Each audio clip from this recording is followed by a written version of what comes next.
100 ఎకరాలు నా పేరున ఉంటేనా అని చాలామంది కలలు కంటూ ఉంటారు. అసలు ఆ ఊహే అద్భుతంగా ఉంటుంది. కానీ అనకాపల్లి జిల్లాలో 8వ తరగతి విద్యార్థిని పేర ఏకంగా 100 ఎకరాల భూమి ఉంది. దీంతో ఆ విద్యార్థిని బంధువులు సైతం ఆశ్చర్యపోయారు. అయితే ఇక్కడో ట్విస్ట్ ఉంది. అసలు తన పేరున 100 ఎకరాలు ఉన్న విషయం నిన్న మొన్నటి వరకు ఆ విద్యార్థినికి కూడా తెలియదు. దీంతో అవాక్కవటం ఆమె కుటుంబ సభ్యుల వంతైంది.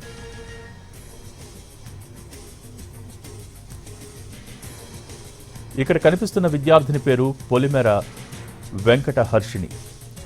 అనకాపల్లి జిల్లా కసింకోట మండలంలో నివాసం ఉంటోంది. ప్రభుత్వ పాఠశాలలో 8వ తరగతి చదువుకుంటోంది. తల్లికి వందనం నిధుల కోసం వెంకట హర్షిణి తల్లి దరఖాస్తు చేస్తే అధికారులు తిరస్కరించారు. ఎందుకు తిరస్కరించారని ప్రశ్నిస్తే హర్షిణికి 100 ఎకరాల భూమి ఉంది కదా అంటూ బదులిచ్చారు. దీంతో విస్తుపోవటం తల్లిదండ్రుల వంతైంది. అసలు అన్ని ఎకరాల భూమి ఉంటే తాము ఎందుకు తల్లికి వందనం నిధుల కోసం దరఖాస్తు చేసుకుంటామని ఎదురు ప్రశ్నించారు. 12 ఏళ్ల పొలిమేర వెంకట హర్షిణి పేరు 100 ఎకరాల భూమిని దారాదత్తం చేసింది మరెవరో కాదు, రెవెన్యూ అధికారులే.